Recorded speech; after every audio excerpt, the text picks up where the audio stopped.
Guys, I want to talk about something totally different than I normally talk about. If you're a regular viewer of the channel, you know that I mostly make truck, equipment, land work content, things like that, chainsaws, all that good stuff, power sports related.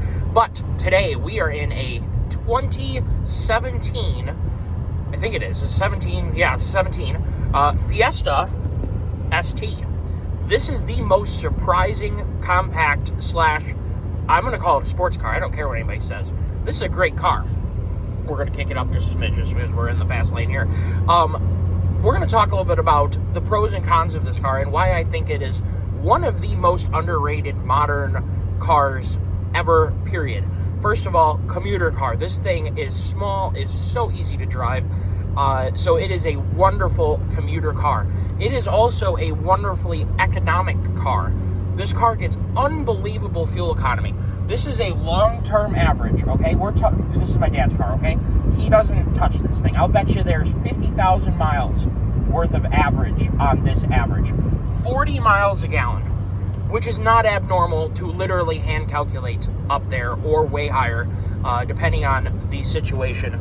And instant fuel economy, I mean, we see 50s and whatever when it's the right conditions.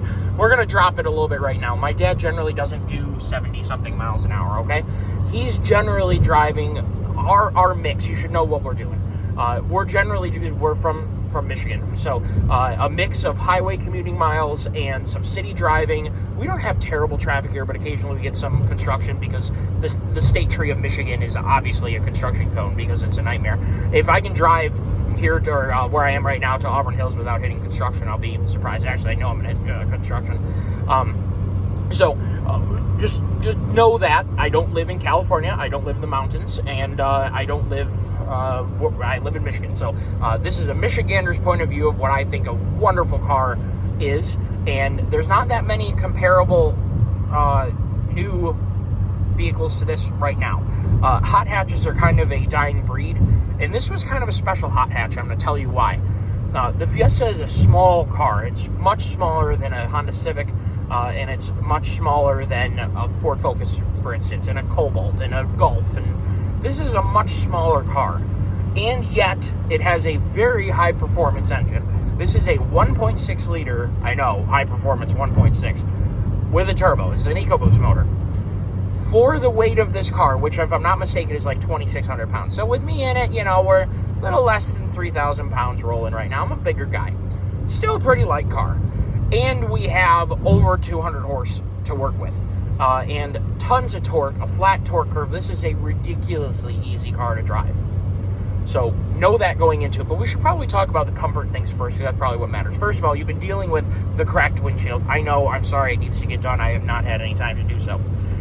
This car has a decent speaker system for what it is. We've never had any trouble with the Bluetooth or the phone hooking up. My dad commonly uses the head unit to control his phone and for navigation, casting, and all that stuff. So he has extensively used the infotainment system on this thing, and it's never given him any trouble. Today it's like 78 degrees. It is a hot, dry September here in Michigan, late September, and this car has phenomenal AC. It has always had phenomenal AC because it's a small cooling system. The heat, the water gets hot fast. You get heat fairly quickly. You should know that this car has 100,718 miles. So this is not a spring chicken, and it still runs and drives as good as the day it was new. We have tried to keep as impeccable of care of this thing as we could. Still has a stock clutch, stock transmission, stock everything. Unfortunately, it still has stock brakes. I have not gotten around to throwing, my dad has a whole brand new set of brakes sitting in the shop. I haven't had time to throw them on. It needs new rotors and new pads. So bad, it's ridiculous. It's not that they're necessarily gone. It's that the one problem, I think, if I'm going to call this car out for a problem, is there isn't enough lead and nickel and cool things like that in the brake rotors, in the cast iron, because they rust really, really, really fast. Like, I'm talking, they have rust spots on them in 6 hours, okay? And if you let the car sit for any period of time, you definitely grow some rust on the rotors, and it definitely wears away at the pads. I would say that is the one major flaw of this car. Now, absolutely, there are tons of aftermarket. This is a lot like an S197 Mustang. You can do anything you want to this car, and the thing that I like about it most is what I'm going to say. This is an all-season, all-weather sports car. Okay? It is not slow 0 to 80, and that's about what you need to have for a commuter car doing commuter stuff. It gets out of its own way, and it's faster than most of the cars around it on the road. But let's just say it starts raining. We have Blizzaks on here right now. We use Blizzaks all year. Why do we do that? Well, first of all, I have a set of 15-inch rims that I had on my Focus. This has the same hub pattern as my 2001 Ford Focus did, my little junk rally car that eventually met its demise. Well, it didn't meet its demise. I sold it to someone, and someone is supposedly still driving it after I rebuilt the engine and whatever. So that car's probably got like 100,000 miles now on the rebuilt motor that was cobbled together because it was broken piston, broken rod, destroyed head. That is a story for another time. This was a set of wheels and tires a set of tires or wheels that I had on that car, and it now has multiple sets of different tires. Yes, you burn through snow tires faster. However, they are glued to the road, not like summer tires, but hear me out. So when it starts raining, when we have a wintry mix here in Michigan, we're not changing tires all the time, but why do we really do it? The 17-inch wheels and the comparatively low profile, I think they're 215, like 40 19s or something like that or 17s, I'm sorry, that were on this. The 17-inch wheels coupled with the really small tires that came on the ST ride like a freaking freight train. And it's not just that, it's the load or the force, the energy that gets shoved into the driveline, the wheel bearings, and the suspension components when you're running that narrow aspect ratio of a tire on a vehicle on public roads. Michigan has notoriously terrible roads. Running these larger diameter plus smaller wheels or 15s, the ride quality is excellent. You can still throw this car in a corner and have a really great time. Things like having low profile tires we're talking small decimal points of difference in terms of vehicle handling, stopping distance, cornering, all that stuff, but massive improvement in ride and comfort, and that trade-off to us has always been worth it. When the snow flies, this car is only beginning to start having fun. When it starts raining, you're not sliding all over the road and having a bad time. You're having fun. Now, the wipers do a pretty good job of keeping up with the rain in this car. That's not really a huge issue. But your limitation in this car is your ability to see out of the car. As long as you can see out of the car, you can do a lot. The handling is ridiculously predictable. You can toss this car in a corner at almost any speed that is that's Monday through Friday. See, I'm not used to these.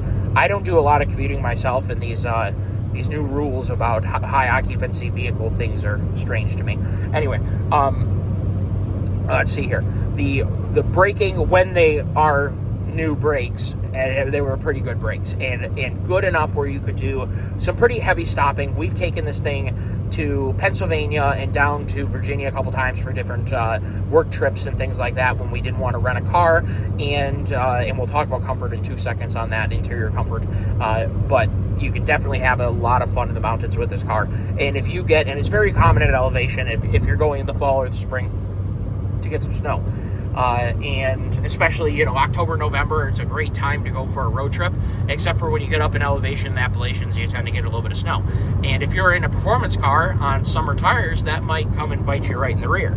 With a front wheel drive hot hatch, your fun is literally just beginning. You can plow through more or less as much snow as you want with this, short of ripping the bumpers off. It's just an amazing car, and I think that front wheel drive, know that I'm not, in any way, I love high performance, high horsepower rear wheel drive cars. The thing is that when you want all weather performance, if you're not going to have all wheel drive, you want front wheel drive. There's a reason why rally cars are always all wheel drive now, but most of the highly competitive rally cars were front wheel drive. Stratos, not excluded in this conversation because that thing is a beast. Anyway, so Fuel economy, like I said, excellent. Driving dynamics, excellent. Driver room, excellent. I, as a 6'2", larger human being, am super comfortable in this car and can go anywhere that I want to go in said car. In the passenger seat, my left leg, being a 6'2", larger guy, and know that I haven't cleaned this car up since my dad was daily driving it, it's a mess. This bulkhead right here for your tunnel area is a little tight on the old left leg. So over time, that can feel a little bit, whatever. These are not anything close to a racing seat. They're not Recaros, obviously. They're standard, seats with nice, embroidery and ST on them and whatever. But they are not performance seats, which is a good thing. If you're going to daily drive and put thousands of miles a month or something like that on a vehicle, then you really, really don't want to have racing seats. They can get very uncomfortable on a long drive. They can cut off your circulation in your hips and legs and whatever. They may not be super comfortable for you. These seats are definitely not, we're not talking Bentley quality stuff here, but does it work? Absolutely. Is it comfortable for me? Absolutely.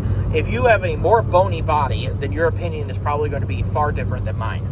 That's the thing. I am a good old American corn-fed boy, and I like to make barbecue and sassy things like macaroni. And considering, well, I'm not really corn-fed, I wouldn't say. I would say more. I'm a meat and rice guy. But nonetheless, it is very comfortable for me. So that's about all I have to say about that. It is good enough in that regard. So moving on to clutch feel. This is the original clutch from this car, original brand new clutch, from when the car was new. There is no indication that there is any clutch problems, any shuddering, any slippage, nothing. This thing drives as good as it was new in that department. The one and only place where I think that I can feel some wear in this car is, I think, the first gear synchro from putting it into gear 1,000 times over in traffic jams and things like that. Definitely feels a little bit, stiff. What I generally do is throw it in second when I'm sitting at a light really quick, clutch down, pull back into second to stop the shafts, and then push forward into first, and it goes right in. So that is a very common thing with manual transmissions, to have a first gear synchro get tired over time, especially higher miles and especially on a car driven the way this car has been driven. At a moment's notice, we have to run to junkyards and do EDR images of vehicles out of nowhere and whatever. So it's just like, oh yeah, we're driving across the state today. All right, no problem. Whatever traffic, whatever weather, doesn't matter. So this has been a really great car for us engine-wise. We've never had, I don't think this car has ever been in for any warranty-related issue. It's only had fluids changed. And I think that speaks volumes about Fiestas. Now, Fiestas in rallying, something that I've always wanted to get to set up a car as a log-booked rally car with a cage meeting all of either NASA or American Rally, whatever the heck it is, regulations. I've always wanted to do that. Why? Because I think rally is the ultimate expression of what a driver can be. Dealing with changing of conditions, weather, not being able to see, not having necessarily a closed course and not knowing what's necessarily ahead of you. And also not just going around the same track all the time. Look at the chicken bands on that bike. He's not even laying that thing over. It's, in my opinion, a great way to get out and really flex your driving muscles. I have never done it formally. It is something that I'd really like to do. It is something that this car might be destined to eventually do. And that's not in any way demoting it. That is in regard to what an excellent vehicle this has been. Many of you guys know that I'm going through a bit of a tragedy. I'm very open with my YouTube viewers, so this is going to attract some new people. My dad, this video is going to have new people than I would normally have, is what I'm getting at. A lot of my regular viewers know exactly what's going on. My dad has ALS, late stage ALS, so that is something that we're dealing with right now and moving through. This was his car. He can't drive anymore. This was his work vehicle, and up until basically a month and a half ago, we were running an engineering business together. So that's a an unfortunate challenge. And I can't think of a better way. My dad has been to Bob Bondurant driving school. He's always been into racing informally and things like that. I have always been into high performance driving, things like that, not done it formally. It is something that I would formally like to do.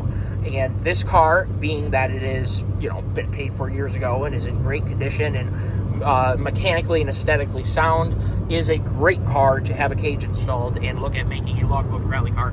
As you know, with logbook rally cars, they have to be licensed, insured, license plate is what I'm getting at. So, and also they need to be in good condition inside and out. My 01 Focus that I had and that we had fixed up, I was in the process of finding a 5-speed manual for it because I wanted to logbook that car. Well, then my dad was using it the same way he uses this. He was commuting to go do an EDR image in Detroit, and an individual ran a stop sign at about 55 miles an hour in a Chrysler 300 and T-boned him in my Focus.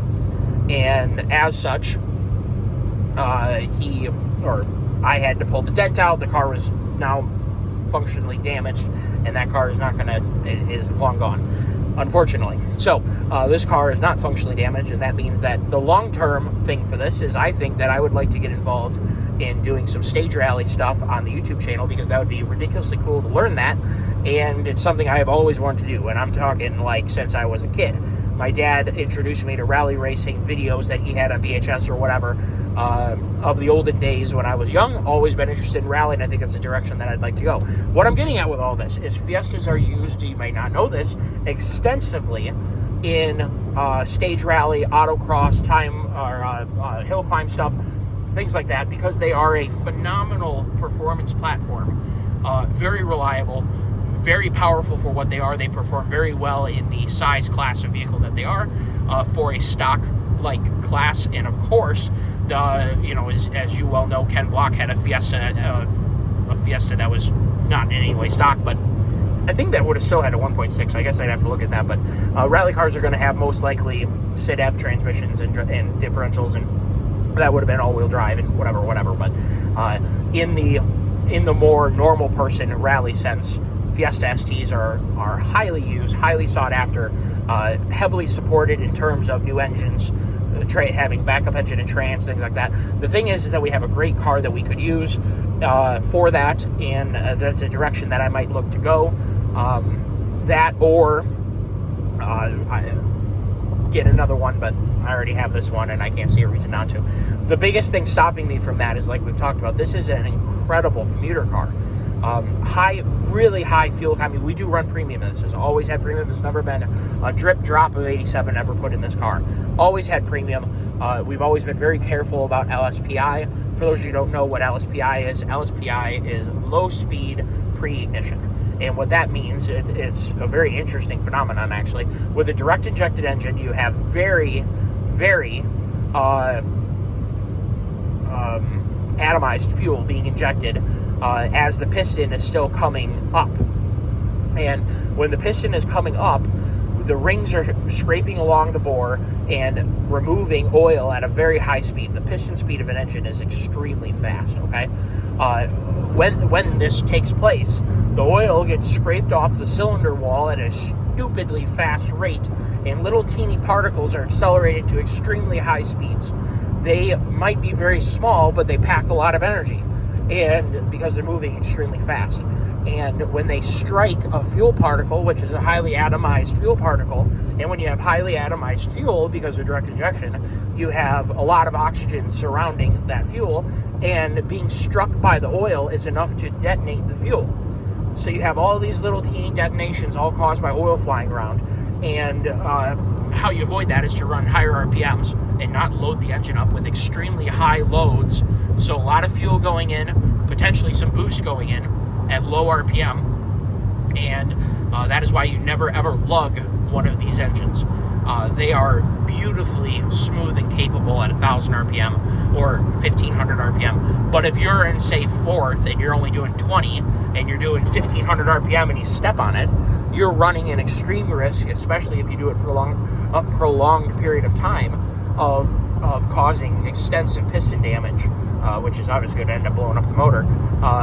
So you definitely want to keep the RPMs higher. There's nothing wrong with these things. I mean, this is a 100,000 mile car, and, you know, at 3,000 RPM, which is what you're doing in sixth at 75 miles an hour, you are, you know, you're turning a lot of RPM is what I'm getting at. So you're at no risk right now of LSPI. Try to keep, anytime you get on the throttle, you really want to be above 2,500 RPM, even 3,000. Right now, if I wanted to gently accelerate, I'm not going to go full throttle, but if I just tip it in just a little bit, you know, you can claw up without having any real risk of LSPI. If you would have floored it right then, you would be running an extreme risk of causing piston damage. So know that and avoid it with manual transmissions. You are the one in control of that situation, and know that you need to, you know, avoid having that happen. So we've talked a lot about the Fiesta ST. Let's talk about aesthetics super quickly. In my opinion, it's a really pretty car. The front, the very, very front has kind of a cute catfish look. I don't really know how to explain that other than that. And the rear spoiler on the ST makes the back end of the car look much better too. So other than the cute little catfish look and the cute little how